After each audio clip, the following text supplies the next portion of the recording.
So in the game, you have like a million sliders. You can adjust to make the character look like you want, or like most of the YouTubers do, make the character look like some kind of alien.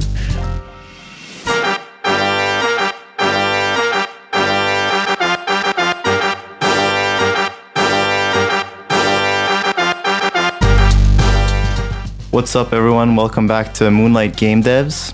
Today I had a chat with Tim Fitz Randolph on his latest game, Pro Gymnast, which he started solo developing after spending several years working at Disney as a lead mobile games designer. What's up, Timothy? Welcome to the show. Hi, thanks for having me. Really appreciate it. No problem at all. You're creating a game called Pro Gymnast? Yeah. So I want to talk a little bit about that game. How about you just start by telling us a little bit about yourself and kind of how you got here and went on this journey of creating your own game? Sure. So my name is Tim. Online, I go by the name Wallaber. So you might see that around on on Twitter, on, Twitch, wherever I might be. We'll leave a link in the description. Yeah. Make sure you click the link down below, whatever. So I've been making games for a really long time. I'm 40 right now, and I started making games in high school. I've always liked creative things, and I've always liked technical things too. And so once I discovered game making, I really latched onto it. And because it's this great mixture of creativity where you kind of have to, have an interesting idea and come up with something, original. But then you have this really challenging and interesting technical component, like this engineering part, right? Of like, how do you actually make that idea into something tangible? And I'm the youngest of two siblings. I have an older brother and sister. My older brother, I would always play Legos with, and we would make contraptions. And he was very like a mechanical engineer type person. And so I got that from him. And my sister, my older sister, was always singing and writing and dancing and performing. And so somehow I think I turned out like an exact hybrid of those two. Plus, I was born a little bit later. And so computers were like home computers. We had one in our house when I was young, where they were already like well into high school before we had a home computer. So combination of all those things led to me really, really getting interested in using computers to make creative and technical things. So anyway, I've been making my own kind of games ever since high school. In fact, Pro Gymnast is essentially a really spruced up and more polished incarnation of a freeware game I made a long time ago, just called Gymnast, which it's the same basic idea. You use a 2-stick controller. The left stick controls the arms, the right stick controls the legs, and you directly sort of manipulate the gymnast, and then physics decide, what happens. And so that also comes from a combination of my interests. So I've done gymnastics pretty much my whole life as well. Both my older siblings were into gymnastics as well. So I kind of grew up into that, jumping on trampolines and going to the local, recreation center and participating in gymnastics classes and stuff. So, cool. This game is essentially pretty obvious if you know all that backstory. Yeah, that's awesome, man. Like, what was I just want to know, because you mentioned that you were making games as a high school student like 20 years ago. What was that like? What kind of tools were available then, and comparing that to now? I would be really curious to know. Yeah, so in my case, my first real introduction to programming was actually through school, but not computer class. It was, you'd get into one of the math classes in high school, and they would say, okay, everyone, you need to go buy one of those calculators where you can draw graphs and do more sophisticated things. And you could write basic programs in it, like with the programming language BASIC, right? Where you could make little programs that showed a menu, and you could choose between options, and then, you could do different things. So I spent a fair amount of time in class making little adventure games.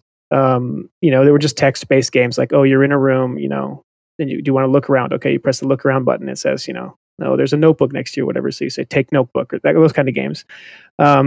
And I had a lot of fun making those games and playing them and sharing them with my classmates and stuff.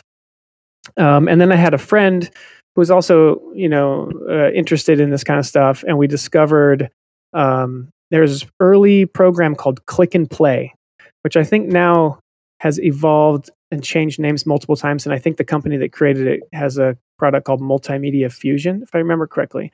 Anyway, it was one of these, like, it was an early Windows program where you could make your own games without coding. You would just kind of like use drop-down menus to decide rules. You know, it'd be like when, and then there'd be a drop-down, and you'd be like, oh, when the timer reaches 0, you know, like do this event or play this sound or whatever. And so we were messing around with that, and we would make some very simple, you know, kind of like parody games of whatever games we were into at the time. And that just sort of snowballed. And then I bought a book that was like how to program, you know, your own games in C, in DOS, you know. So it started by teaching you how to draw a pixel on the screen using like the VGA modes in DOS, and worked your way up to being able to, you know, play sounds and move sprites around and things like that. And so I, you know, just kind of kept doing that. Once I got into college, I slowed down a little bit. It had never occurred to me that I could make games as a job. So I knew I liked technical things. I like creative things. And so when I was younger, I was convinced I wanted to work in film or movies or TV. And so that's what I actually studied in college. I, you know, got a degree in film production. Thought I was going to be a movie director, and which movies also I think are similar, right? They're very creative, but there's a lot of technical challenges to creating a movie as well, right? How are we going to film it? Like physically, how are we going to film it? You know, and all that. Anyway, so in college, I sort of didn't do much game creation until towards the end. I discovered this program called Dark Basic, which had this company had created, which was essentially, again, using the BASIC programming language, which is very user-friendly, right? But they had created a little 3D engine for you so that you had all these simple basic commands, but you could make a 3D game. You know, you could say like set camera and then just type in coordinates, and that's where it would place the camera. And you could say like load model and just type in the name of a file name, and then you'd have that model in your scene. And that kind of got me back into making games. And then from there, it basically just snowballed, and I started getting into more and more complex things. I eventually sort of felt like the basic language was limiting me. My game ideas were starting to get more complex, and my code ability was getting better. So I switched over to C++ and made several games in different languages and different technologies. And eventually that led to me finally getting a job at Disney. Oh wow! Where I wasn't a game programmer, but I was able to kind of get my foot in the door because I was passionate about games and you know, fairly tech savvy. And so then I ended up working at Disney for like 11 years and kind of rose the ranks there from just testing to producer to designer to design director to eventually kind of one of the creative heads of the mobile team at Disney. So during that period, I would still make my own games occasionally, but I couldn't really do much with them because obviously I was employed at a company where you know, there was no option for me to sort of release my own side projects or anything. Oh, right. Okay. But it was great. I mean, it was an awesome opportunity and tons of amazing career experience. There, the most notable thing I made was a game called Where's My Water on mobile phones, which is the game where you sort of like, dig the dirt away to try and guide water to this alligator who wants to take a shower. It was a pretty popular mobile game. Yeah, I think I know that. That was huge, wasn't it? Yeah. You've probably seen it. You know, it was, kind of right before everything became free on the App Store during the like 99 cents, right. You know, Fruit Ninja, Doodle Jump. Yeah. You made that? That's awesome. Yeah, I was the lead designer on that game. So it wasn't just me, but yeah. Yeah, I get it. Yeah. That was a huge game, man. Congrats. That's awesome. Thanks. I remember seeing that with Angry Birds and all that others. Yeah, that time frame exactly.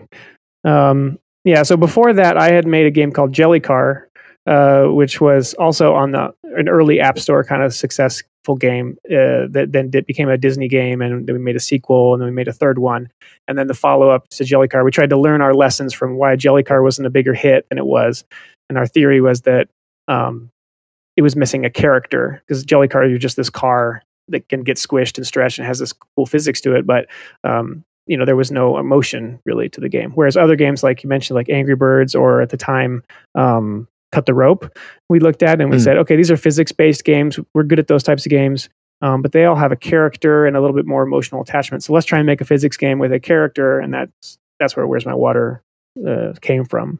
So yeah, I was at Disney for quite a while there and had a great career there. I then went briefly over to Universal and had a kind of a similar role there, kind of like a lead creative for the mobile team over there. Fairly recently, kind of both as a combination of my desire and also Universal decided to change their direction. I got kind of the opportunity to give proper indie development a go. So my first game that I'm planning on releasing commercially is this one we're talking about, Pro Gymnast. Really cool that you worked at Disney, Emma. That's awesome for sure. So I want to talk a little bit about, you mentioned that you're now releasing Pro Gymnast, but Gymnast came before that. So how did you come up with the idea for that game, which I guess inspired your current game that you're releasing commercially? Gymnast itself, the inspiration is super clear. There was at this point now old Windows game called Stunt Simulator. And it was this really simple game. It was a side view game where you're a little skier. But the cool thing about it was entirely physics-based. And the way it worked is that the mouse, wherever the mouse was on the screen, would map to the pose of the skier. So for example, if the mouse was up high, they'd be standing tall. And if the mouse was down low, they'd be crouched down. And if the mouse was to the right, they'd be leaning forward. If the mouse was to the left, they'd be leaning back. So essentially what it did is it took the position of the mouse and it mapped it to like the angle of the hips and the knees and the torso. And then you would use that to sort of like really expressively like tuck up and do flips and then open up and land and make your way through these courses. And that game is just incredible. It's still an amazing game. And the feel of that game was really special. So I don't really remember the exact moment, but at some point I basically was thinking of trying to do something similar, but with a gamepad. And that led me pretty quickly to the idea of like, I could use like the left stick for your shoulders and the right stick for your hips. And my first test, so I just made a quick character where you could do that, where the left stick would control the shoulder angle, the right stick would control the hip angle. And I just like quickly like attached the hands to a bar so that the gymnast wouldn't fall and I could see them on screen. And instantly I started having fun trying to get the gymnast to like swing around the bar. And then that was pretty much it. And then I kind of followed where that led. Yeah, kind of building up setting the base of the game and then seeing where those base mechanics kind of lead you in the different puzzles. I'll talk a little bit about, I guess, like the technologies used to implement this game, because I feel like that's always something when you're making a physics game that's quite a big decision. I guess the physics engine also kind of has a big factor to it when you're creating a ragdoll kind of game like you are. It's not really a ragdoll game, but it has a lot of those kind of elements in it. Sure, yeah. What did you end up using and choosing, and why? And yeah, so the original Gymnast was created using XNA, which was like Microsoft's kind of thing they had going for a while there, where you could make your game and you could actually run it on an Xbox.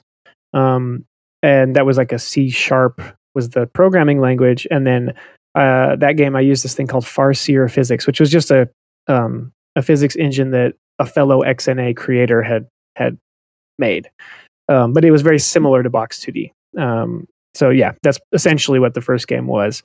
This one, I'm using the Unity game engine. So I wanted, of course, the game to be a commercial game. So I've spent a lot more effort on this one on the visuals of the game. So the visuals are in 3D, but the gameplay is 2D. So I'm using Unity to give me those, high quality 3D graphics. And Unity has a physics engine built in. They have two, actually. They have a 2D one, which uses Box 2D. And then they have a 3D one, which is NVIDIA Physics, or however you're supposed to pronounce that. In my case, actually, it might just be because I'm more familiar with physics than Box 2D, but I've had better results using it. So actually the game, although the gameplay is 2D, I'm using the 3D physics engine, and I'm just sort of constraining it to 2D. So that's how that's what I'm actually using under the hood. Most of it involves a little bit of work to keep everything lined up in 2D.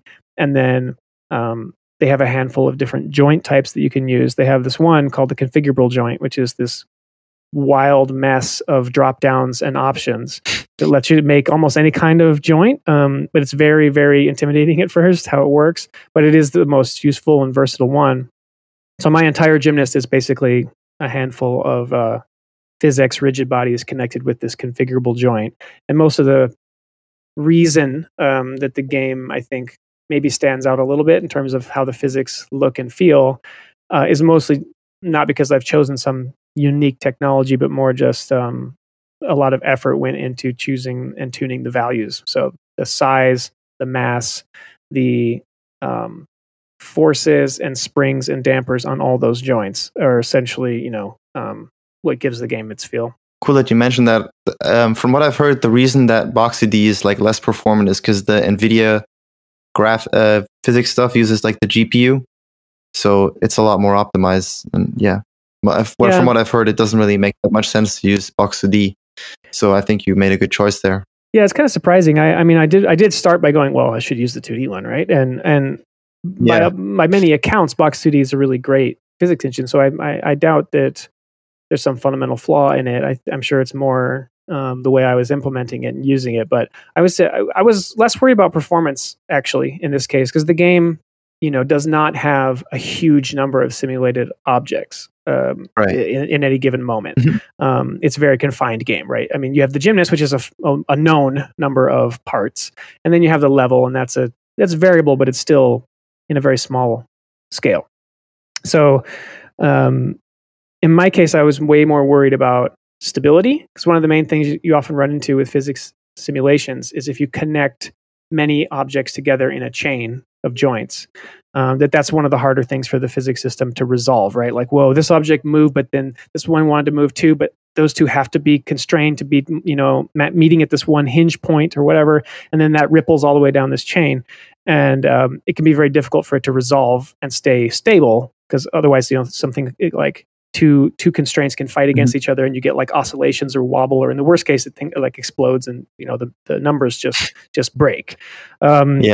So in my case, that was the main thing I wanted, right? Is I wanted as realistic as possible, sort of a Gymnast, and my goal was to try and make all the joints have realistic strength, so that if you say like, put your arms down right now, it doesn't just robotically, like magically able to do that. It has some limitation on how hard it can use its shoulders to like move its arms down, right? And making that stable but responsive was the trickiest thing. And I was struggling with it with Box 2D, probably, as I said, due to inexperience. And I was able to get the feel much faster using the 3D physics. So yeah, that makes perfect sense. Yeah. I want to talk a little bit about kind of level design. I know you, for example, have a level editor. And I know that from your streams that you use that to actually make the levels just for your game, which makes perfect sense, right? Was it the level editor kind of something that you knew you were going to use from the beginning and kind of started with, or was it something you added in later, thinking it might be something users want? Right. Yeah, it's kind of a natural decision for me, I guess, because I've made a handful of games like this where, I suppose in this game, I probably really could make each level like a scene in Unity or something and just lay out the parts, But, the iteration time isn't as great of, undoing play mode, like moving around, clicking a bunch of options, and then hitting play again.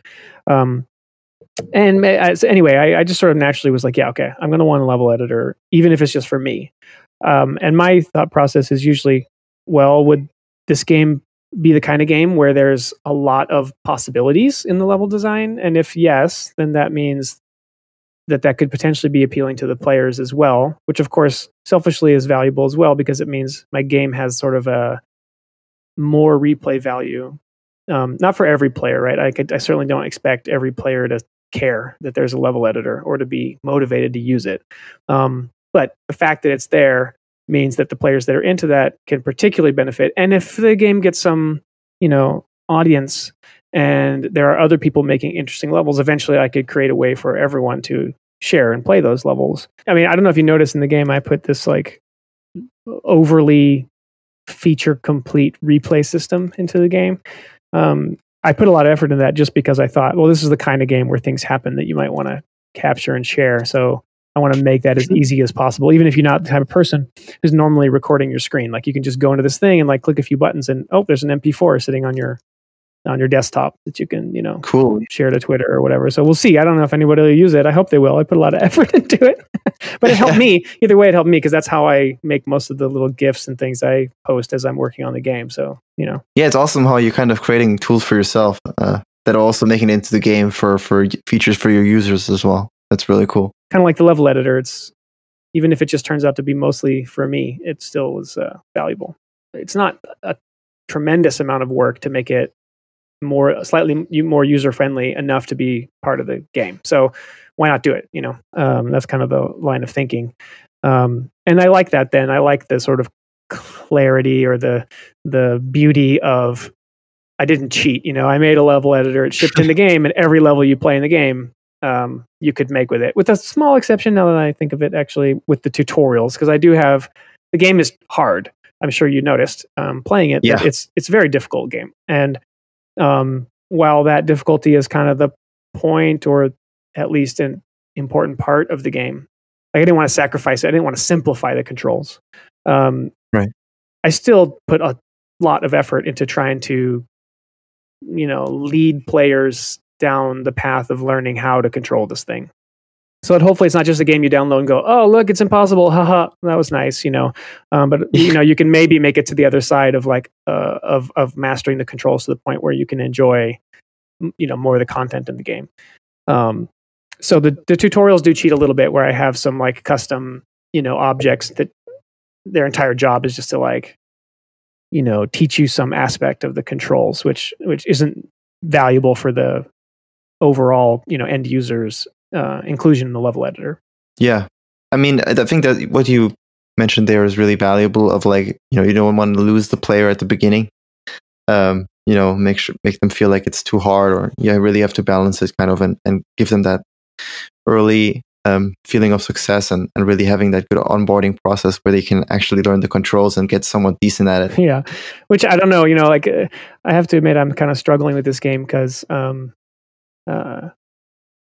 it appears like the little bit of sort of asking around and anecdotal research I've done says that the thing that appeals to the most general audience about this game is the oh my God, this is so hard fail type game. Kind of like a QWOP or something like that, where, it's not, I know what you mean. Most people, the appeal of it is wow, look at this ridiculous control scheme. Let's all laugh at how we fail at it. And to a certain degree, I don't mind that the game has that aspect, right? And probably that is, as I try to think about getting this game finished and launching it, I have to decide how am I going to market it? What's my message? What's my trailer? Yeah. And I'm struggling with it because there's a part of me who's I'm just I'm an actual gymnast who said someone should finally make a gymnasty-ish game.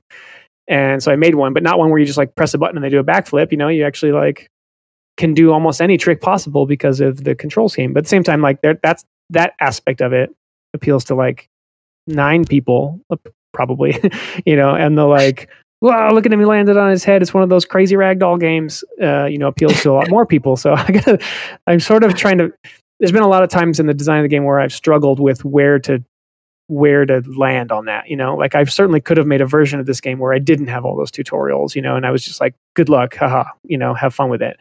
And maybe that would have been simpler and better, maybe, I don't know, it's a tricky thing.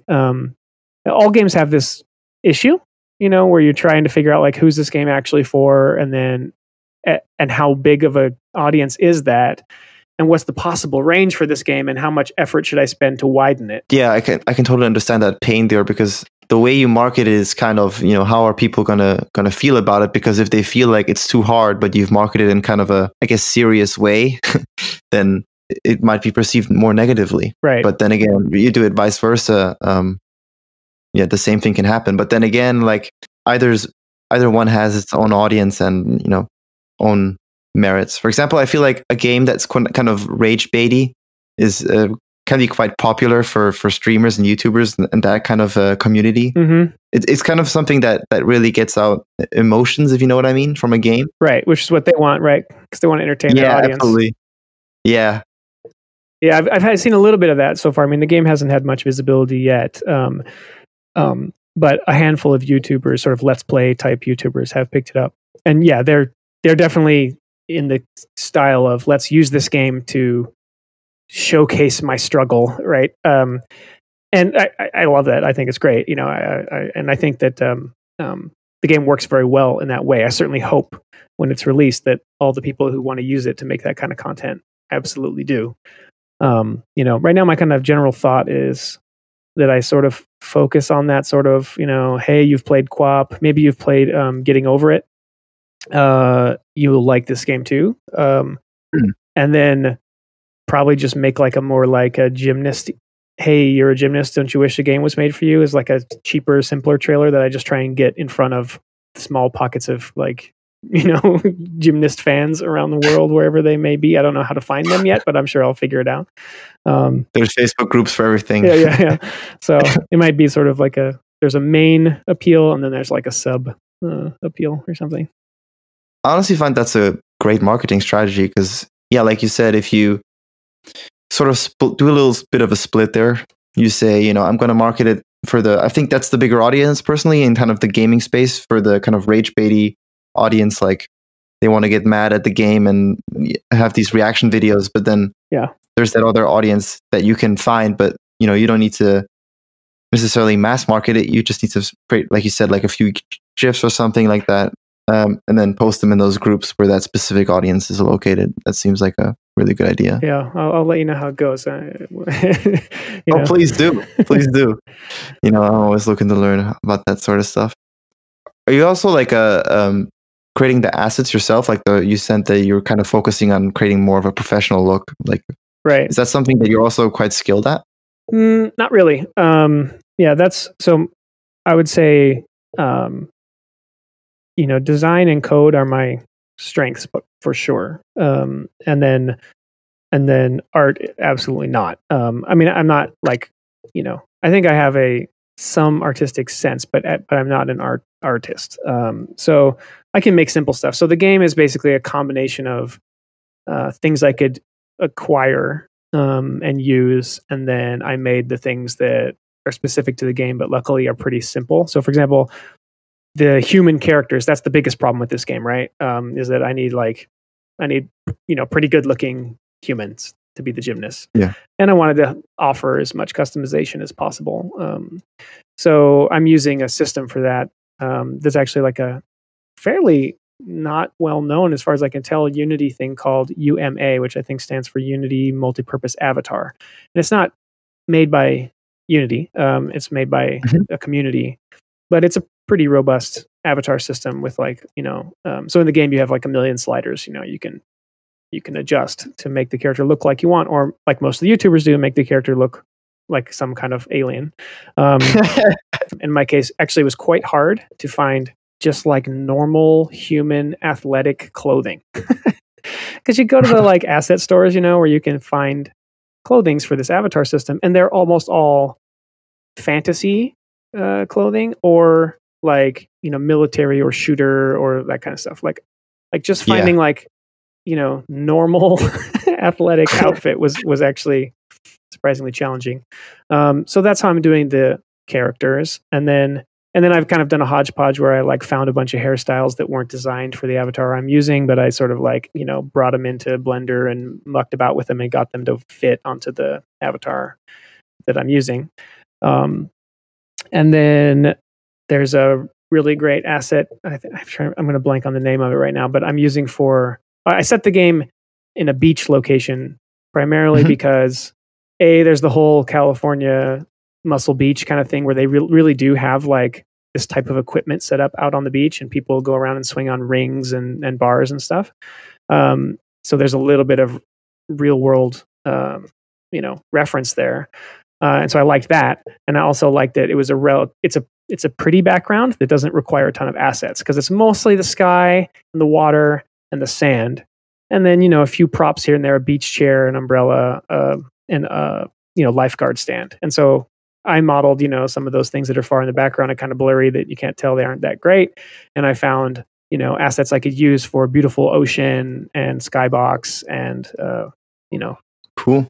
Yeah, well, if you don't mind, you can just send me the link to kind of the assets you would recommend with the community, and then I'll link them as happy well. to. So, it seems like that tool with the avatar creation seems really useful. Yeah. I've not heard of that as well. Yeah, it's really cool. I'm surprised there isn't more people talking about it, because it's very robust. It's a little overwhelming at first. I still one of the challenges with using stuff other people have made is that sometimes it takes as much or more time than making yourself, because you have to like figure out how they're doing things. And absolutely. My instinct is often to just make things myself, because then I fully understand them. Yeah, at this section, I just want to kind of, ask you to kind of reflect on the development so far, to just know what are kind of the learnings that you've had, the lessons learned you would want to share with, someone else trying to do what you're doing right now. Yeah, it's an interesting thing, because I've been working on this game for, I think like almost 2 years, which sounds really long for if you just look at the game. But it's not 2 years of like full time. This is all I do. The first year or so, I was at Universal, and while I was at Universal, I was lucky in that I had the ability to work on side projects. And so initially, this was intended to be a side project while I was at Universal, and then when my sort of time at Universal ended, it became suddenly my first, commercial release as a full-time indie. So it's an interesting project in that regard, where it's been a long duration kind of side project that suddenly became, I should finish this up, because now this is apparently how I'm going to make a living. And similarly, one of the things I feel like that's been very valuable to me, that I had my opportunity to work at places like Disney and Universal, is that I got, not exactly a business degree, but maybe like 0.8 of a business degree just by osmosis from being around all the decision making that takes place at a big company like that. Business decision making, like thinking very much about risk and marketing and audience and and those sorts of things. And so that's been really valuable. I think if you hear me say that and then you look at the game I'm making, you might say, "Did you learn anything, dude? Why are you making the most niche, weird game ever?" And to which I would say, I agree with you, partially. So I'm also kind of anxious to release this game. Well, I mean, obviously, I have like a financial incentive to release it, right? But also because I need to start to think about my general strategy, right? And I've had a point of view that has just been a point of view, not something with real data, for a while, which is that if you're like me, where you're kind of capable of making a game cheaply, in the sense that I don't need to hire a bunch of coders and other members to make a certain type of game, I can make a lot of it myself and then fill in the gaps relatively inexpensively. I could then maybe choose to make fairly niche games, because I can. I don't need a huge audience necessarily, right? If I could so if I become known as, Wallaber, that's the guy who makes the weird acrobatic-y physics games. I think what you mean is like kind of, allowing you to build a brand and a community around your games and really making it something that's different to just being another developer who's chasing, like the biggest next hit through some trend. Right. So I think that's definitely a viable approach. I agree with you. Like there are, I think, companies that are pulling it off. They're pulling it off in a way that's pretty profitable. So Tim, thanks so much for sharing all that information, and good luck with the release of your game. Thank you very much. Really appreciate it. It was nice chatting with you. Thanks for listening to the show. I hope you enjoyed it. To make sure you don't miss another episode, hit that subscribe button on whatever platform you're listening to and leave a comment or review. It really motivates me and helps me improve the show. Have a great week, and be sure to tune in for next week's episode.